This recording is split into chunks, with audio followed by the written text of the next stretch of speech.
नमस्कार छात्रों, मैं आपका शिक्षक मनीष कुमार। आज 12वीं कक्षा के लिए क्रैश कोर्स के तहत मैक्रो इकोनॉमिक्स यानी खंड 2 में पार्ट 2 में आज आपका 5वां चैप्टर के साथ उपस्थित हूँ। वैसे ये 5वां है, यहाँ पर इंगित किया हूँ। मैं पिछले कक्षा में भी कहते आ रहा हूँ कि चूँकि क्रैश कोर्स है, अतः 2 पाठों का मिश्रण करके हम इसको यहाँ पर रखते हैं, क्योंकि आपको एक निश्चित समय तक सिलेबस कंप्लीट करना है। तो इसमें आपका मनी जो किताब में 7 चैप्टर है वो आज हम लेकर के आए हैं, और मूल चैप्टर का नाम है मुद्रा एवं बैंकिंग। तो दोनों को संयुक्त रूप से हमने यहाँ रखा है। तो हम इसमें मूलतः ऐसे तो बहुत सारी चीज़ इसमें यह जो है जानकारी लेनी है, लेकिन मूलतः इसमें जो कठिन चीज़ें हैं उस पर हम फोकस करेंगे। अब जो चीज़ें पढ़ के समझने लायक है उस पर हम ज़्यादा ध्यान नहीं देंगे, वो आप भी पढ़ सकते हैं और उसको आप देख सकते हैं, नोट्स में डाला हुआ है। जैसे यहाँ पर है कि सबसे पहले आया कि मुद्रा का जो आविष्कार हुआ, तो वो आविष्कार किस कारण से हुआ, उसका सबसे पहला कठिनाई क्या, क्योंकि कहा जाता है कि जब कठिनाई है तभी आविष्कार होते हैं, कठिनाई को समाप्त करने के लिए। तो यहाँ कठिनाई क्या है लोगों के पास, तो कठिनाई आई कि वस्तु विनिमय प्रणाली होती थी। जब मुद्रा नहीं थी वस्तु विनिमय प्रणाली, जो वस्तु विनिमय प्रणाली के कारण अनेक कठिनाई आ जाती थी, जो है व्यवस्था को चलाने में बाधक बन जाते थे। तो वस्तु विनिमय प्रणाली की कठिनाइयों को हम पॉइंट वाइज यहाँ रख दिए हैं। सबसे पहले है कि दोहरे संजोग का अभाव। दोहरे संजोग के अभाव का मतलब है कि एक आदमी के पास यदि दूध है और दूसरे आदमी के पास गेहूं है, दूध वाले को गेहूं की आवश्यकता है लेकिन गेहूं वाले को दूध की आवश्यकता नहीं है, तो वो आपस में सामान का अदला बदली कैसे कर सकते हैं। फिर थर्ड पर्सन एक बिचौलिया खोजना पड़ेगा जो दोनों को समायोजित करे, यानी प्रक्रिया बहुत कठिन हो जाती है। विभाजनशीलता का अभाव है। कोई चीज जो है जिसकी जो है काफी कीमत होती है, तो उस कीमत को हम कैसे बांटेंगे। उसके बाद है सामान्य माप का अभाव। प्रत्येक वस्तु की कीमत का एक मापदंड होना चाहिए जिससे 2 वस्तुओं के लेन देन की प्रक्रिया को सुलझाया जा सके। धन के संग्रह एवं हस्तांतरण में कठिनाई। वस्तु के रूप में धन का संग्रहण और हस्तांतरण करना कठिन होता है। भावी भुगतान, लेन देन संबंधी, इसके अलावा सेवाओं के विनिमय में भी कठिनाई होती है। तो यह सारी कठिनाई को देखते हुए ही मुद्रा का प्रयोग हुआ था। और मुद्रा के बारे में कहा जाता है परिभाषा में, तो इसमें यहां पर हमने एक वाकर का परिभाषा दिया है कि मुद्रा वह है जो मुद्रा का कार्य करे। तो इन्होंने बहुत सरल शब्दों में इस परिभाषा को रख दिया कि मुद्रा वह है जो मुद्रा का कार्य करे, लेकिन इस परिभाषा से यह स्पष्ट नहीं होता है कि आखिर मुद्रा का कार्य होगा क्या। तो इसके लिए हमको आगे बढ़ना पड़ता है और समझना पड़ता है कि आखिर वस्तु विनिमय प्रणाली में जो कठिनाइयां थी उसका निवारण ये मुद्रा ने किया कैसे। तो मुद्रा ने किया कैसे, मतलब मुद्रा कौन सा कार्य किया जिससे वस्तु विनिमय प्रणाली की कठिनाइयां दूर हो गई। तो उससे आगे जब हम बढ़ते हैं तो क्राउथर की परिभाषा में थोड़ी इस बात की झलक मिल जाती है, और वहां पर यह दिया हुआ है कि कोई भी वस्तु जो सामान्य रूप से विनिमय के रूप में स्वीकार की जाए, यानी लेन देन के लिए स्वीकार की जाए, और साथ ही मूल्य के माप व संचय का काम, यानी 3 काम यहां दे दिए इन्होंने। एक विनिमय, दूसरा मूल्य का माप और तीसरा संचय का काम, ये मुद्रा कहलाती है। जाहिर है कि जब शुरू अर्थव्यवस्था दुनिया में अर्थव्यवस्था का फैलाव होने लगा होगा तो ये 3 काम ही महत्वपूर्ण हैं, लेन देन, मूल्य का माप और संचय।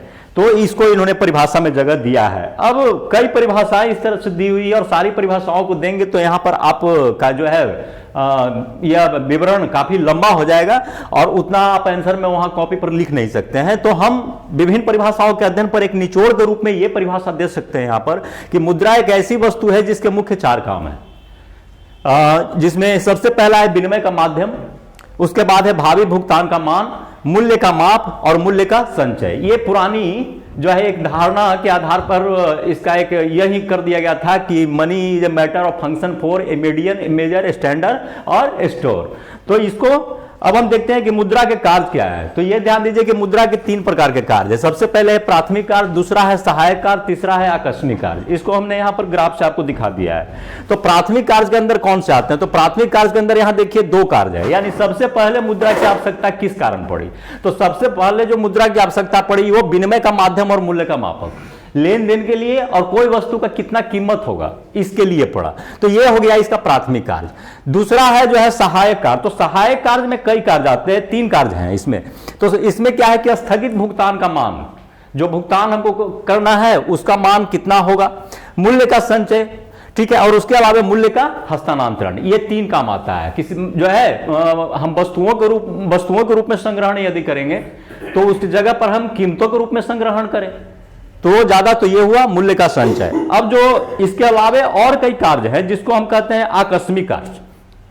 तो आकस्मिक कार्य के अंदर कई कार्य आते हैं, जिसमें देखिए कि साख का आधार, आजकल साख के आधार पर ही सारे बिजनेस फल फूल रहे हैं। तो ये साख का आधार, और साख का आधार क्या बनता है? रुपया यानी मुद्रा।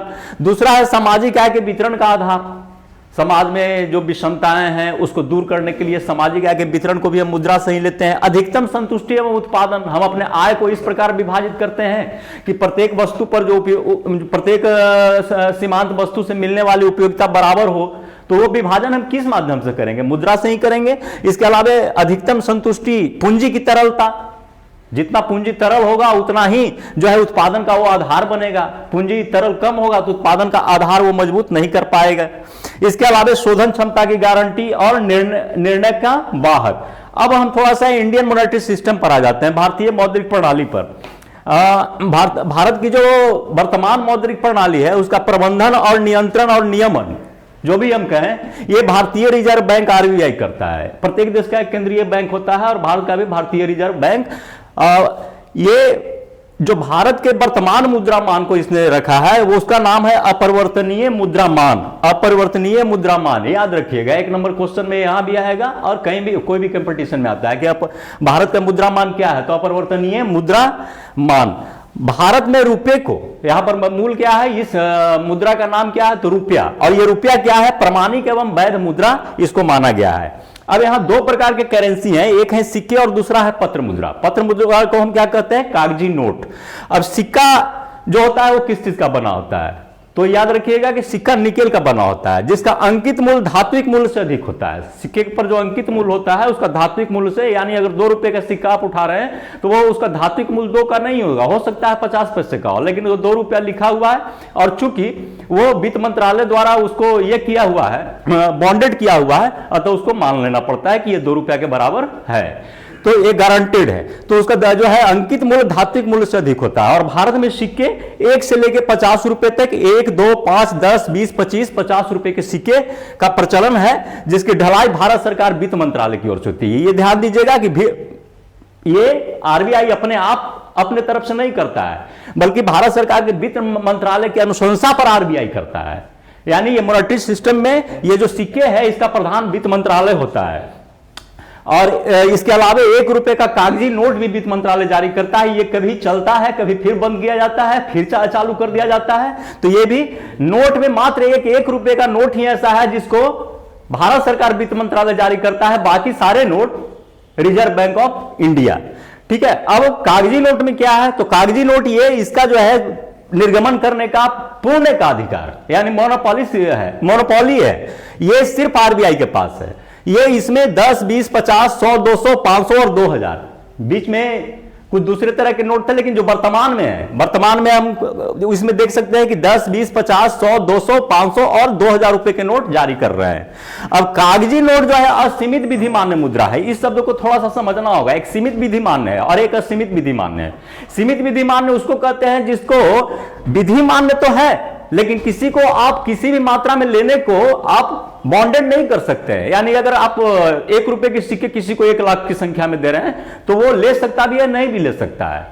ठीक है। लेकिन इसको आप जितनी भी संख्या में पेमेंट करना है आप नोट से पेमेंट कर सकते हैं। इस कारण इसको क्या लिखा हुआ है कि असीमित विधिमान्य मुद्रा है, अर्थात कोई भी मात्रा में लेन देन इससे कर सकते हैं।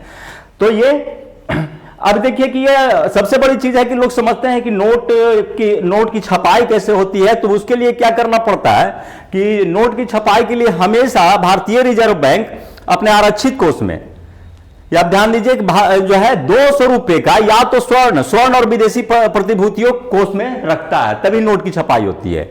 यहां पर हमने दे दिया है कि आरबीआई का निर्गमन विभाग पत्र मुद्रा जारी करने के लिए अपने पास न्यूनतम 200 करोड़ रुपए के मूल्य के बराबर स्वर्ण एवं विदेशी प्रतिभूतियों कोष में रखता है।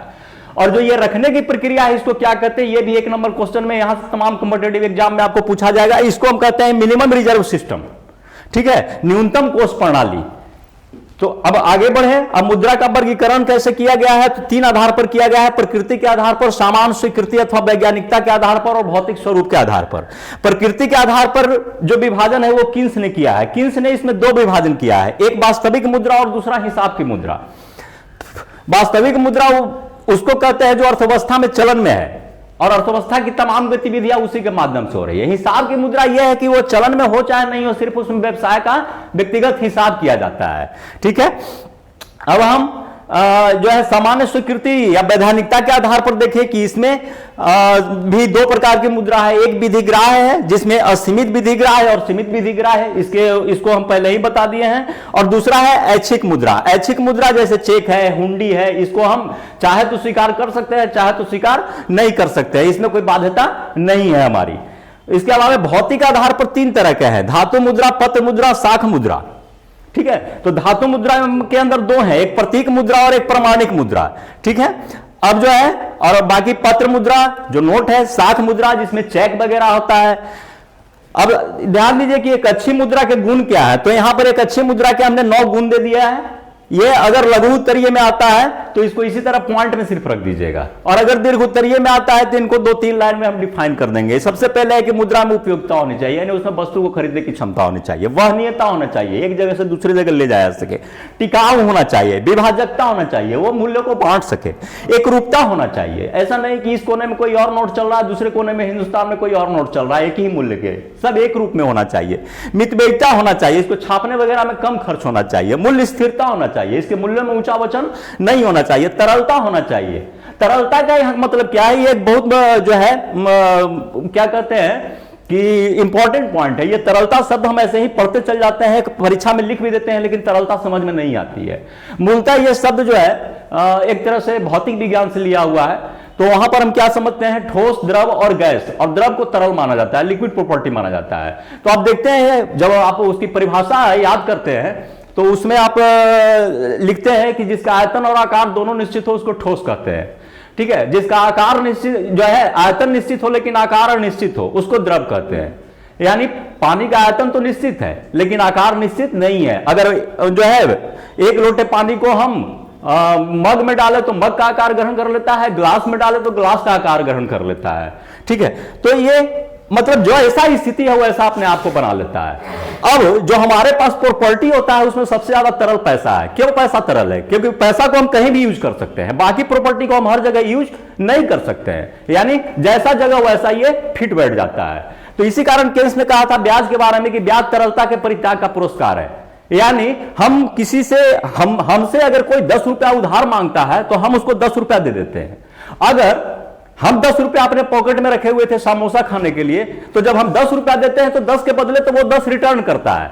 लेकिन जो समोसा में खाता और उस समोसा खाने से जो आनंद मिलती, उस आनंद के बदले हमको क्या मिला, जो मैं वंचित रह गया आपको देने के लिए, तो उस आनंद के बदले जो हमें मिलता है वही शुद्ध होता है। तो ये तरलता का केंसियन अर्थशास्त्र में काफी जो है महत्व है और ये पाइवोटल रोल निभाता है। इसके अलावा परिचायिकता है, यानी देखते ही पहचान जाए। चले मुद्रा का महत्व क्या है ये ध्यान दें। तो मुद्रा का महत्व को इंगित करते हुए प्रोफेसर मार्शल ने कहा है कि इसका तो इतना महत्व है कि ये पूरी इकोनॉमी की धुरी है, यानी ये पाइवोटल रोल में है जिसके चारों ओर अर्थव्यवस्था चक्कर काटती है। तो अब इसको विभिन्न बिंदुओं के तहत तार्किक रूप से देखें कि मुद्रा का महत्व क्या है।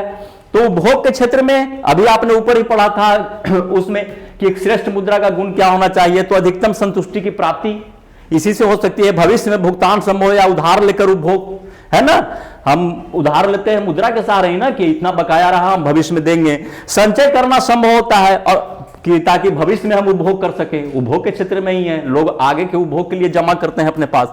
विभिन्न वस्तुओं की उपलब्धि संभव, जब वस्तु उपलब्धि नहीं रहेगी तो उपभोग हम कैसे करेंगे। इस प्रकार उत्पादन के क्षेत्र में क्या है कि बड़े स्तर पर उत्पादन संभव है। ये इस मुद्रा से हम कहीं पर भी कोई भी साधन खरीद सकते हैं, तभी उत्पादन संभव है। ऐसे मेरे पास एक साधन नहीं होता लेकिन उत्पादन के 4 साधन और चाहिए, तो उस साधन से हम दूसरे साधन की अदला बदली में हमको काफी कठिनाई होती। तो उस अवस्था में मुद्रा हमारा काम करता है। श्रम विभाजन और विशिष्टीकरण, स्पेशलाइजेशन भी इसके माध्यम से संभव है, और उत्पत्ति के साधनों को जुटाना संभव। अब हम चले विनिमय के क्षेत्र में। तो विनिमय के क्षेत्र में वस्तु विनिमय, ये तो सबसे पहला पॉइंट बनेगा कि वस्तुओं के खरीद बिक्री। इसके अलावा बैंक व साख संस्थाओं का विकास। ठीक है, अगर ये नहीं, मुद्रा नहीं हो तो बैंक और साख संस्थाओं का विकास नहीं होगा, क्योंकि समूचे साख का आधार होता है मनी।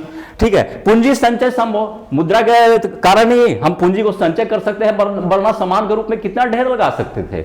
इसके अलावा पूंजी की गतिशीलता का वाहक है। वितरण के क्षेत्र में क्या है, यह आजकल सबसे महत्वपूर्ण पहलू हो गया है किसी भी राष्ट्र के समग्र विकास के लिए, कि राष्ट्रीय आय का बंटवारा साधनों के बीच में कितना सही तरीके से हो रहा है, यानी विषमता तो ज्यादा नहीं न है। तो राष्ट्रीय आय का बंटवारा साधनों के बीच में सही करने के लिए हमें मुद्रा का ही प्रयोग करना पड़ता है, ठीक है। इसके अलावा राजस्व के क्षेत्र में सार्वजनिक कल्याण हेतु सरकारी व्यय एवं कर का माध्यम। राजस्व में दो फंक्शन आते हैं, एक सरकारी व्यय और दूसरा कर। तो सरकार टैक्स भी लेती है मुद्रा के माध्यम से और खर्च भी करती है मुद्रा के माध्यम से। अब मुद्रा के कुछ दोष भी है।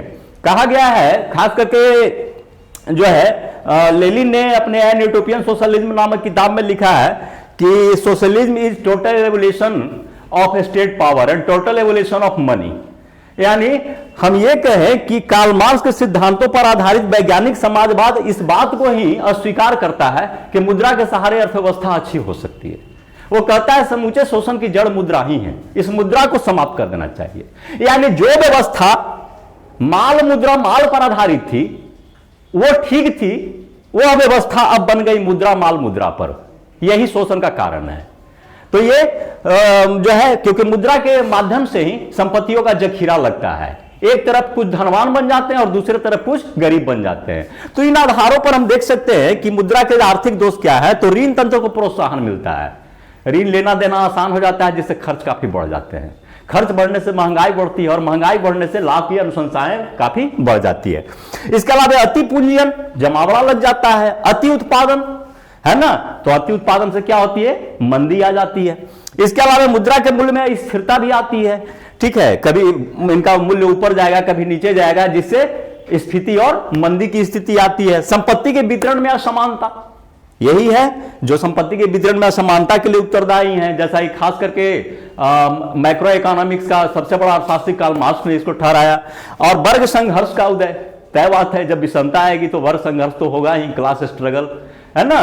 तो ये इसके अलावा नैतिक दोष, ये मुद्रा ही है जो भ्रष्टाचार, चोरी, हत्या, घुसखोरी सबका कारण बना हुआ है। अगर ये ना होता तो सामानों की चोरी करके लोग कहां रखते, कितना रखते। तो ये बहुत बड़ा कारण बन रहा है। इसके अलावा सामाजिक दोष में क्या है कि भौतिकवाद को प्रोत्साहन दे रहा है। आज ये पैसा के कारण नैतिक चरित्र पतन की ओर जा रहा है। लोगों का अधिक से अधिक पैसा कमाने की होड़ में लगे हुए हैं, है ना। नहीं तो वस्तु विनिमय प्रणाली में हर व्यक्ति अपने ग्रामीण समाज में ही संतुष्ट रहता था, एक दूसरे से अदला बदली करके। आज भाग दौड़ की जिंदगी हो गई है और भाग दौड़ की जिंदगी में परिवार छूटते जा रहे हैं और व्यक्ति पैसा कमाने के होड़ में यहां से वहां दौड़ते फिर रहा है। और इसमें इसके अलावा प्रलोभन भी इसी से मिल रहा है और शोषण की प्रवृत्ति उत्पन्न कर रहा है। अब हम देखें मुद्रा पूर्ति से क्या आशय है, ये ध्यान दीजिए। तो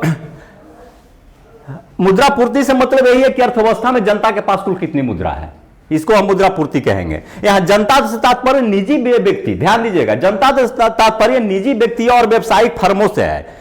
इसमें दोहरी गणना से बचने के लिए क्या किया गया है कि सरकार और केंद्रीय बैंक एवं वाणिज्य बैंक के पास रखी मुद्रा को, क्योंकि सरकार और केंद्रीय बैंक एवं वाणिज्य बैंक के पास भी जो मुद्रा है वो व्यक्ति और फर्म की ही है।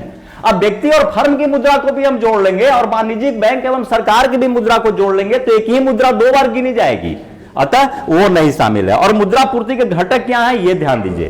तो मुद्रा पूर्ति के घटक के दो दृष्टिकोण है। पहला है परंपरागत एवं संकीर्ण दृष्टिकोण। परंपरागत दृष्टिकोण में क्या है, इसमें जारी की गई सभी वैधानिक मुद्राएं आती है और इसमें सिक्के और नोट है, पत्र मुद्राएं हैं। इसके अलावे इसके अंतर्गत वाणिज्य बैंकों की मांग जमाएं हैं, ठीक है, जो वाणिज्य जिसका भुगतान हम चेक वगैरह के माध्यम से करते हैं। तो हम ये कहें कि परंपरागत एवं संकीर्ण दृष्टिकोण में सिक्के, पत्र मुद्रा एवं साख मुद्रा ये सारे आ रहे हैं। तो हम नीचे इसमें दे दिए हैं, मुद्रा पूर्ति में सिक्के, पत्र मुद्रा, मांग जमाएं, ठीक है, ये तीनों इसमें आ रहे हैं।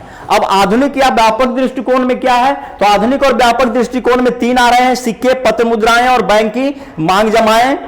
और इसके अलावे बैंकों के पास अवधि जमाएं, फिक्स्ड डिपॉजिट जिसको बोलते हैं, वित्तीय परिसंपत्तियां जैसे यूनिट ट्रस्ट, भवन निर्माण समितियां, पोस्ट ऑफिस, बचत बैंक के पास जमाएं, ये सारे इसमें ऐड होंगे। यानी ऊपर वाला तीन देखिए परंपरागत और संकीर्ण दृष्टिकोण के आधार पर था। अब इसमें नीचे ये चीज जुड़ते चला जा रहा है, ट्रेजरी एवं विनिमय बिल, बॉन्ड्स और शेयर्स और स्टॉक कार्ड, ये सारे चीज इसमें ऐड हो जाते हैं। अब भारतीय रिजर्व बैंक द्वारा, इसको थोड़ा सा याद रखिएगा, ये सब याद करने वाला चीज है और ये इसका बहुत ज्यादा इंपॉर्टेंस है। ये इतना कंपटीशन के एग्जाम में पूछता है कि मतलब स्टूडेंट इससे परेशान हो जाते हैं। याद रखने, थोड़ा सा याद रखिएगा तो आपको दिमाग में रहेगा। इसमें भारतीय रिजर्व बैंक द्वारा दिए गए मुद्रा पूर्ति की दृष्टिकोण, तो भाई भारतीय रिजर्व बैंक मुद्रा पूर्ति, टोटल मुद्रा पूर्ति को एम मानता है और एम के अंतर्गत वो रखता है क्या क्या, ये ध्यान दीजिए। अब इसमें पहला है M1, ठीक है। भारतीय मुद्रा पूर्ति के 4 माप हैं। पहला है M1, तो M1 में क्या है कि इसमें जनता के पास करेंसी, नोट एवं सिक्के, इसको CU कहा है, ध्यान रखिएगा। पहला है CU, उसके बाद सभी व्यापारिक एवं सरकारी बैंकों की मांग जमाएं, डिमांड डिपॉजिट दूसरा आ गया, और तीसरा है रिजर्व बैंक के पास अन्य जमाएं, अदर डिपॉजिट। तो अब ये तीनों CU plus DD plus OD मिला करके टोटल M1 होता है, ठीक है। अब जो है, अब हम देखते हैं दूसरा M2, ये एक प्रमाप है। इसके अंतर्गत समूचा M1 का मतलब CU plus DD plus OD, यानी M1 प्लस डाकघर तथा बचत बैंकों के पास जमा है, ये एक अलग से इंक्लूड हो जाएगा, यानी M1 से ज्यादा विस्तृत M2 हो गया। अब M3 में क्या है कि M1 तो रहेगा ही, और इसके जगह पर हम क्या करते हैं कि सभी व्यापारिक एवं सहकारी बैंकों की फिक्स्ड डिपॉजिट को ले लेते हैं। तो ये M3 भी मुद्रापूर्ति का व्यापक दृष्टिकोण है, और यह क्या करता है कि देश के मौद्रिक संसाधन, समग्र मौद्रिक संसाधन, जिसको हम AMR कहते हैं, एग्रीगेट मॉनेटरी रिसोर्सेज, उसको बताता है। M4 सबसे विस्तृत है, इसमें टोटल M3 को ले लेता है। इसके अलावे ध्यान दीजिए कि M2 में डाकघर और बचत बैंक के जमाया था, जो M3 में इंक्लूड नहीं था, लेकिन M4 में उसको भी इंक्लूड करता है। यानी कहने का मतलब कि M4, M1, M2, M3 तीनों का योग निकाल रहा है। तो सबसे ज्यादा विस्तृत और सबसे ज्यादा तरलता लिए हुए कौन है? M4। क्लियर है। अब इसमें है मुद्रा के क्रय विक्रय क्या है। अब मुद्रा का क्रय विक्रय माध्यम ये जो है मूलतः ये एक इक्वेशन जो है फिशर का सिद्धांत पर ही आधारित है, और फिशर के बाद इसमें मार्शल, पिगो और रॉबर्टसन इसको आगे बढ़ाने की कोशिश किए थे। तो इसमें हम देखें कि ये क्या है, ये मुद्रा जो है विनिमय का सर्वोत्तम माध्यम है, और विनिमय का सर्वोत्तम माध्यम है। तो इसके कारण क्या होता है कि हम अपनी आय का कुछ ना कुछ भाग बचा के रखते हैं, अपने पास रखते हैं। क्यों बचा के रखते हैं? कि रोजाना जो हमारी दैनिक आवश्यकताएं हैं उनकी पूर्ति के लिए, यानी उसके खर्च करते हैं। यानी जो हम खर्च करते हैं उपभोग पर, वो मेरे आय का एक हिस्सा है। कहने का मतलब यही है। इस प्रकार मुद्रा की क्रय विक्रय के लिए मांग कितना होगा, ये ध्यान दीजिए। तो मुद्रा की क्रय विक्रय के लिए मांग यही होगा कि टोटल सौदों की संख्या कितनी है, यानी कितनी वस्तुएं हम खरीद रहे हैं, और उनका सौदों के मूल्य का अनुपात क्या है। ठीक है। इसको समीकरण में दिया है MDT, यानी MDT का मतलब समझिए, मनी डिमांडेड फॉर ट्रांजैक्शन बराबर K इंटू T, जहां K मूल्यानुपात है। अब मूल्यानुपात क्या है, इसको पहले थोड़ा सा यह ध्यान दीजिए कि पहले यह समझने की कोशिश कीजिए कि कुल मुद्रा क्या होती है। तो कुल मुद्रा में सिर्फ नोटों की संख्या नहीं होती, वरन उसका बेग भी होता है सम्मिलित। अब बेग को हम अंग्रेजी में वेलोसिटी कहते हैं। तो वेलोसिटी कहते हैं, जैसे 100 रुपए का नोट यदि दिन भर में 200 रुपए की खरीदारी करता है, 2 बार घूमता है। 100 रुपया मिस्टर ए ने बी को देकर के कोई सामान लिया, और बी वही 100 रुपया के नोट से सी से कोई सामान लेता है। तो है तो 100 रुपए का, लेकिन बिक गया 200 रुपए का सामान। तो ये क्यों 200 रुपए का सामान खरीद लिया? क्योंकि 100 रुपए का नोट 2 बार मूव किया, यानी उसकी वेलोसिटी 2 हो गई। तब आज दिन भर में देश में कुल मुद्रा की मात्रा कितनी हो गई? 200, क्योंकि 200 का सामान बिका है। इसका मतलब क्या है कि नोटों की संख्या गुने उसका बेग, यानी M इंटू भी, है ना। तो अब यहां पर उसी भी का इस्तेमाल K के रूप में किया गया है। तो अब वो M भी कितना होगा? तो M भी उतना ही होगा जितना सौदों की संख्या और गुने उसका मूल्य होगा। ठीक है, उतना ही ना मुद्रा की आज जरूरत है। आज मान लेते हैं कि हमारे पास कितनी मुद्रा की जरूरत है, तो जितना हम दिन भर में सौदा किए और उसका कीमत है। यदि 10 वस्तु का सौदा किए और 20 रुपया कीमत है, तो हमको 200 की जरूरत थी। और इधर क्या हुआ कि 100 रुपए का नोट था, वो 2 बार घूमा, तो 200 रुपया की पूर्ति हो रही है। ठीक है, तो ये एक तरह से क्या हुआ, MB बराबर PT हुआ। अब यहां पर ये जो KT है, ये ध्यान दीजिए कि ये भी का उल्टा है। यानी अगर आप वहां पर करते MB बराबर PT, तो T बराबर क्या हो जाता? एम भी बटे भी, यानी टी बराबर एम इंटू 1/v। ठीक है, टी बराबर जब एम इंटू 1/v होगा तो 1/v को अगर हम के मान लें, ठीक है, ये जो है 1/v को, तो ये एम इंटू यहां पर क्या हो जाएगा 1/v इंटू टी। ठीक है, हम कहने का मतलब ये क्या है यहां पर कि अगर आप ये ध्यान दीजिए कि यदि 500 रुपया का नोट है, यदि 500 रुपया का नोट है और जो है टोटल ट्रांजैक्शन 1000 का हुआ है, तो अगर 1000 का जो है 500 रुपए के नोट का बेग 2 है तो 1000 की सामान बिक जाएगी या नहीं? तो एक तरह से ये क्या है, यानी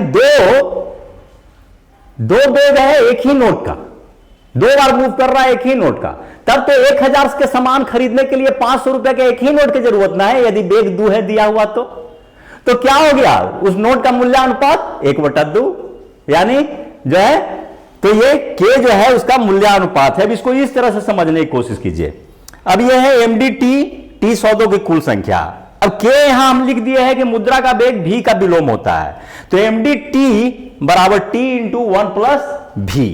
ठीक है, जैसे औसत मुद्रा अधिशेष बराबर 1000 और सौदों की कुल संख्या 2000 है, तो अब यहां पर क्या आ रहा है, के बराबर हमने क्या कहा कि जो है औसत मुद्रा अधिशेष और सौदों की कुल संख्या, यानी अब इतना मत झंझट में जाइए। मान लीजिए कि 1000 का एक नोट है देश में और देश में कुल सौदों का मूल्य 2000 है, तो देश में कुल सौदों का मूल्य 2000 है, तो नोट का मूल्यांपात क्या हुआ सौदों के साथ 1/2, यानी आधे नोट एक का काम करेगा, है ना? क्यों?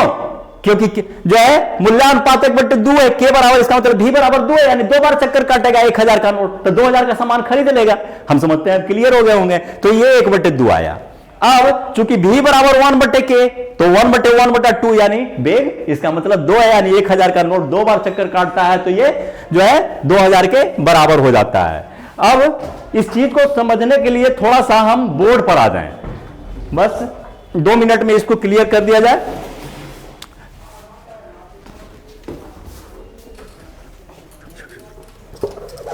देखिए, अब माइक्रो इकोनॉमिक सिस्टम में आपने पढ़ा था कि सप्लाई बराबर डिमांड होता है। अब हम यहां ले लेते हैं मुद्रा की पूर्ति, तो मुद्रा की पूर्ति को हम मान लेते हैं कि ये एमएस है, सप्लाई ऑफ मनी, और इसी तरह मुद्रा की मांग बराबर एमडी। चलिए ठीक है, जो ट्रांजैक्शन के लिए किया जा रहा है, एमटीडी और एमटीएस मैं नहीं दे रहा हूं, ये ध्यान दीजिए। अब मुद्रा की मांग हम किस लिए करते हैं, इस बात को, ये जो है मुद्रा की मांग किस लिए करते हैं, तो हम जो वस्तु खरीदते हैं, ट्रांजैक्शन करते हैं, तो इसको हम टी से सूचित किए और गुने उसका पी। हम 10 वस्तु खरीदे और उसका कीमत 10 रुपए के बराबर है, तो यानी मुद्रा की कुल जो है मांग टीपी होगी। अब जो है मुद्रा की कुल मात्रा एम होता है।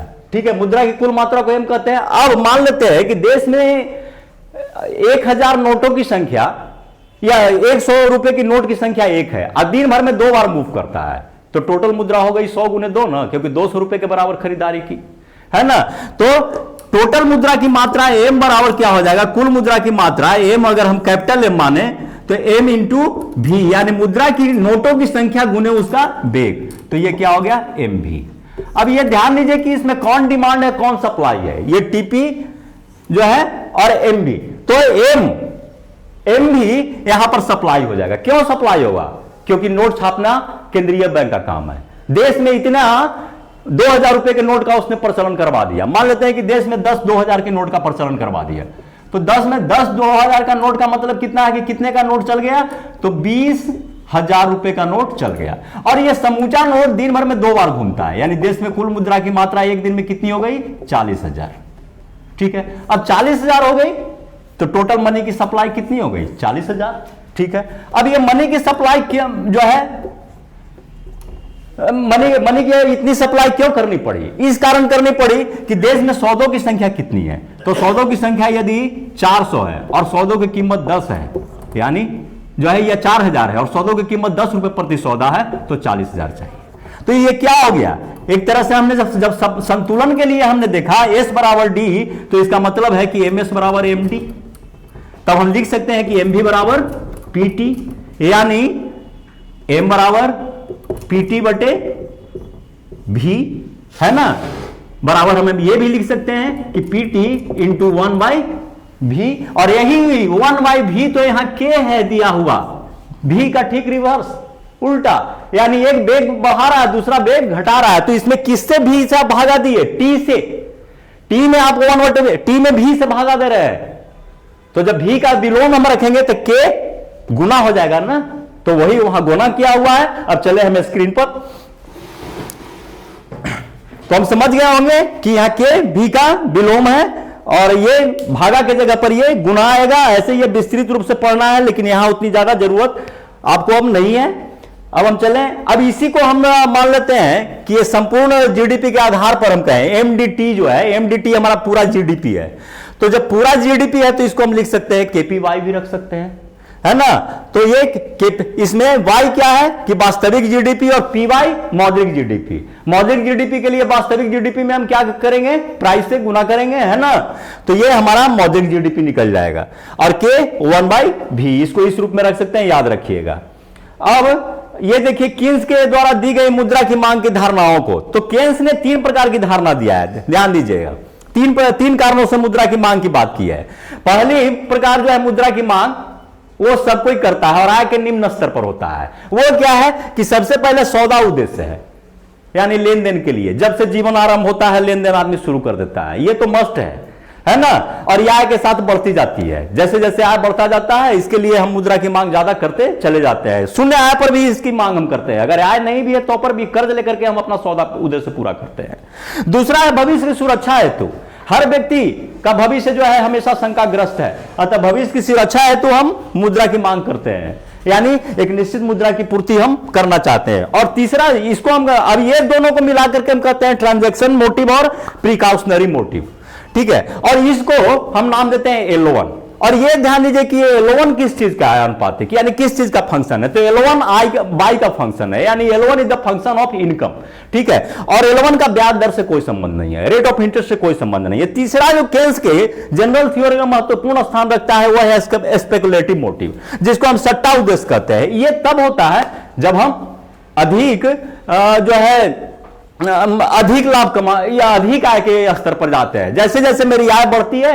हमारे पास इन दोनों उद्देश्यों के बाद जो मुद्रा बचती है उससे हम लाभ कमाना चाहते हैं, तो इन दोनों उद्देश्य के बाद जो मुद्रा बचती है उससे लाभ कमाना चाहते हैं, तो हम सट्टा में मुद्रा को लगाते हैं। और ये आय पर डिपेंड नहीं करती है, बल्कि ये ब्याज दर पर डिपेंड करती है। यदि ब्याज दर ऊंची रहेगी तो हम सट्टा उद्देश्य के लिए मुद्रा की मांग कम करेंगे, और यदि ब्याज दर नीची रहेगी तो सट्टा उद्देश्य के लिए मुद्रा की मांग अधिक करेंगे। क्यों? क्योंकि ऊंची ब्याज दर पर हम चाहेंगे कि पैसा को हम बैंक में रख करके सूद कमाएं, लेकिन अगर यदि ब्याज दर से मार्केट में हमको मिलने वाला प्रॉफिट ज्यादा है तो हम वहां से पैसा निकाल करके मार्केट में लगाएंगे। अब यहां पर एक चीज समझना होगा कि शेयर का मूल्य और ब्याज दर में क्या संबंध है। तो यदि ब्याज दर ऊपर होती है, अगर मान लेते हैं कि 100 रुपए का आप शेयर खरीद रहे हो और 100 रुपया बैंक में जमा कर रहे हो, बैंक आपको 4 रुपया इंटरेस्ट देता है और शेयर आपको 2 रुपया देता है मुनाफा, ठीक है। तो उस अवस्था में यदि आप शेयर बेचना चाहोगे तो आपका शेयर का मूल्य 50 से भी कम मिलेगा, क्योंकि लेने वाला कहेगा कि हम तो बैंक में 85 रुपया जमा कर रहे हैं और बैंक वाला 2 रुपया दे रहा है, तो फिर हम आपका 100 रुपए का शेयर खरीद के 2 रुपया मुनाफा क्यों कमाएं। इस तरह शेयर का मूल्य धड़ाम से नीचे गिर जाता है। और यदि शेयर बैंक 4 रुपया आपको 100 रुपया पर दे रहा है और शेयर 8 रुपया दे रहा है, तब आप शेयर बेचोगे तो आपको कम से कम 200 रुपया मूल्य मिलेगा, क्योंकि बैंक में 200 रुपया जमा करने पर आपको 8 रुपया मुनाफा मिलता। तो इस तरह शेयर का मूल्य और ब्याज दर में विपरीत संबंध है। ब्याज दर ऊपर रहती है तो हम देखते हैं कि शेयर का मूल्य नीचे गिर जाता है, और ब्याज दर नीचे रहती है तो शेयर का मूल्य ऊपर चढ़ जाता है। तो इस तरह से अब हम देखें कि सौदा उद्देश्य के लिए जो ये है उसको हम L2 बोलते हैं, मुद्रा की मांग है, यानी लिक्विडिटी 2 और लिक्विडिटी 1। अब liquidity 1 is the function of Y, but liquidity 2 is the function of R, यानी रेट ऑफ इंटरेस्ट है। अब यदि हम दोनों मुद्राओं को जोड़ दें L1y प्लस L2r, तो हमारा निकल जाता है कि टोटल L जो है वो फंक्शन है आय और रेट ऑफ इंटरेस्ट का। अब इन दोनों को इस कर्व से देख सकते हैं, ये है L1y, यानी L1y में कौन सा था, भविष्य संबंधी उद्देश्य और लेन देन उद्देश्य, और ये सट्टा उद्देश्य। इन दोनों को देखें, ये एकदम इनएलास्टिक है, इसमें रेट ऑफ इंटरेस्ट में कोई भी चेंजेज हो रहा है, बट या डिमांड फॉर मनी में कोई चेंजेज नहीं आ रहा है। ठीक है, बहुत ऊंची ब्याज दर पर थोड़ी सी चेंजेज आता है। ये देखिए बाईं तरफ मुड़ रही है बहुत ऊंची ब्याज दर पर, जो ये बताता है कि जब ब्याज दर आपकी सोच से भी ऊंची हो जाए तब हम क्या करते हैं कि दैनिक आवश्यकताओं में कुछ कटौती करके कुछ मुनाफा कमाते हैं, और ये रेयर केस है, ऐसा सिंपली नहीं होता है। इसमें हम देख रहे हैं कि ये निगेटिव स्लोप का है, और निगेटिव स्लोप का है, और इसमें जो है जैसे जैसे आपको रेट ऑफ इंटरेस्ट गिरते जाता है हम लिक्विडिटी की डिमांड ज्यादा करने लगते हैं, लिक्विडिटी बढ़ने लगता है। ठीक है, लेकिन यहां पर आकर के इस बिंदु के बाद आप देखिए ये एलपी वक्र बिल्कुल हॉरिजॉन्टल हो गया है, जिसका मतलब है कि इसके बाद ये बिल्कुल इलास्टिक हो जाता है, यानी इससे नीचे ब्याज दर गिरने पर कोई भी लाभ मिलने वाला अब नहीं है, क्योंकि ये ब्याज दर की ऐसी निचली सीमा है, भारत में ये 2% माना गया है, जिसके नीचे ब्याज दर गिराने पर कर्ज लेने वाले ग्राहकों की संख्या नहीं बढ़ती है। अतः एक तरह से लॉस ही जाता है, और इस अवस्था में कोई भी शेयर में पूंजी नहीं लगाना चाहता है निचली ब्याज दर पर भी, जबकि हमको पीछे आपको क्या बता दिया, पीछे बताया कि अगर यदि ब्याज दर गिरती है तो लोग शेयर में लगाते हैं, बॉन्ड्स में लगाते हैं, लेकिन यह अवस्था ऐसी है जहां शेयर में नहीं लगाते हैं इतने नीचे पर भी, क्योंकि बहुत नीचे गिरी तो इसका मतलब है कि शेयर सबसे ऊंचे मूल्य पर चला गया, अब उससे ऊंचा नहीं जाएगा। अब अगर इससे नीचे गिरने का डर बना हुआ है क्या और ब्याज दर गिरेगी, तो इस अवस्था में तो वो यही सोचेंगे ना कि शेयर का मूल्य तो जो ऊंचाई पर जाना है चला गया, अब तो वहां से गिरवे करेगा ना, तो अब शेयर खरीद के फंसना है, उसको बेचेंगे तो घाटा होगा। अतः यहां से अब ये जो है मुद्रा के डिमांड पर कोई असर नहीं पड़ेगा। अब हम देखते हैं, ये है बहुत इंपॉर्टेंट है, इसको देख ले 2 मिनट में, कि ये जो है उच्च शक्तिशाली मुद्रा किसको कहते हैं, इसको हम एक से सूचित करते हैं, बहुत सिंपली और बहुत जल्दी जल्दी इसको आप कवर कीजिएगा। इसमें क्या आता है, सबसे पहले करेंसी जमा अनुपात। करेंसी जमा अनुपात क्या है, बैंक के पास जो है इसको हम सीडीआर कहते हैं, ज्यादा एब्रिविएशन ही चलता है। इसका तात्पर्य है कि जनता के पास करेंसी और बैंकों के पास जमा अनुपात। जनता के पास करेंसी क्या और बैंकों का जमा अनुपात क्या है, तो बैंकों का जमा अनुपात को हम डीडी कहेंगे, है ना, और करेंसी को सीयू कहेंगे। तो सीडीआर बराबर सीयू बटे डीडी। चलिए आरक्षी जमा अनुपात, आरक्षी जमा अनुपात हम किसको कहते हैं, बैंकों के नकदी रिजर्व और बैंकों की कुल जमा, बैंकों के नकदी रिजर्व और बैंकों के कुल जमा। तो नकदी को या रिजर्व को हम आर से सूचित करते हैं और कुल जमाओं को डीडी से, तो आरडी आर बराबर आर बटा डीडी। अब एक उच्च शक्तिशाली मुद्रा बराबर क्या होता है कि सीयू प्लस आर, यानी जो है हम ये कह सकते हैं कि ये सीयू प्लस आर। तो अब ये ध्यान दीजिए कि सीयू बराबर क्या होता है, तो सीडीआर बराबर सीयू बटे डीडी, तो सीयू बराबर सीडीआर गुने डीडी, ये निकल जाएगा सीयू से। और फिर उसी तरह हम दूसरे समीकरण को लेते हैं यहां पर कि आरडीआर बराबर आर बटा डीडी, तो ये क्या हो जाता है कि एच बराबर सीडीआर प्लस आर, तो आरडीआर बराबर, तो आर बराबर आरडीआर इंटू डीडी। अब एच बराबर क्या हो जाएगा, सीयू प्लस डीडी का दोनों का मान बैठा दीजिए, तो सीयू का मान यहां कितना आया सीडीआर इंटू डीडी, और आर का मान आरडीआर इंटू डीडी, दोनों जो है आपस में जुड़ जाएंगे और एच का मान इस तरह आ जाएगा। अब ये क्या है, इस तरह उच्च शक्तिशाली मुद्रा से आशय है कि रिजर्व बैंक और सरकार द्वारा जो सृजित हुआ है, ठीक है ना, और जनता द्वारा जो बैंक में कराई गई मुद्रा राशि, ये है क्या, इसको उच्च शक्तिशाली नाम क्यों पड़ा, क्योंकि इसी के आधार पर मुद्रा का सृजन होता है। ये अगर नहीं है तो आप आगे सृजन नहीं कर सकते हो। ठीक है, अब हम ये देखें तो ये आ गया आपका एम बराबर क्या है सीयू प्लस डीडी, एच बराबर क्या आ गया। अब देखिए कुल मुद्रा की मात्रा, यानी ये ध्यान दीजिए कि मुद्रा की मात्रा और उच्च शक्तिशाली मुद्रा में क्या अंतर है, तो मुद्रा की मात्रा को भी आपने समझा कि एम है, और एम बराबर क्या होता है सीयू प्लस डीडी, ठीक है, जबकि एच बराबर क्या होता है CDR into DD plus RDR into DD. अब ये इन दोनों में अंतर क्या है, ये ध्यान दीजिए कि एम और एच में दोनों में एक महीन अंतर है। महीन अंतर क्या है कि एम में केवल डीडी शामिल है, जबकि एच में बैंकों की आरक्षित निधि शामिल है, रिजर्व अनुपात शामिल है। यही आरक्षित निधि यदि कमजोर होती है तो हमारे मॉनेटरी कंट्रोल कमजोर होता है। ठीक है, तो ये एच ही मांग जमाओं के सृजन का आधार है, और इस तरह एच में परिवर्तन की दिशा में एम में परिवर्तन होता है। यदि एच पॉजिटिव तो एम भी पॉजिटिव, एच निगेटिव तो एम भी निगेटिव।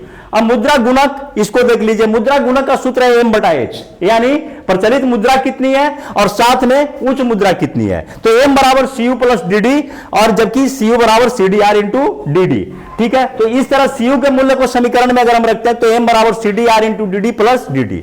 अब एम बराबर क्या हो जाएगा, तो ये देखिए डीडी दोनों में कॉमन 1 प्लस सीडीआर, वही एच बराबर अब सीडीआर प्लस RDR और DD कॉमन में आ जाएगा। इसका मतलब है कि m बराबर m बटे h। अब m बटे h में हम दोनों का वैल्यू रखते हैं, तो एक का आया था 1 प्लस CDR इंटू DD और दूसरा का आया था CDR plus RDR into DD। DD से DD कैंसिल हो गया, यानी अब यार आया 1 प्लस CDR बटे CDR प्लस RDR। अब ये तो हमेशा ग्रेटर रहेगा 1 से, क्योंकि RDR जो है वो लेस देन 1 है। ठीक है, अब इस प्रकार मुद्रा गुणक h से कुल मुद्रा की मान प्राप्त कर सकते हैं। चूंकि m बराबर m इंटू h, ठीक है, तो ये मुद्रा गुणक बराबर, इसलिए m बराबर h इंटू m, यानी उच्च शक्तिशाली मुद्रा और उसका गुणक क्या है, उतने ही के बराबर कुल मुद्रा की मात्रा होगी। इसको हम इस तरह से भी लिख सकते हैं, चूंकि m का मान, मुद्रा गुणक का मान आया था 1 प्लस CDR बटे CDR प्लस RDR, तो m बराबर h इंटू 1 प्लस CDR बटे CDR प्लस RDR।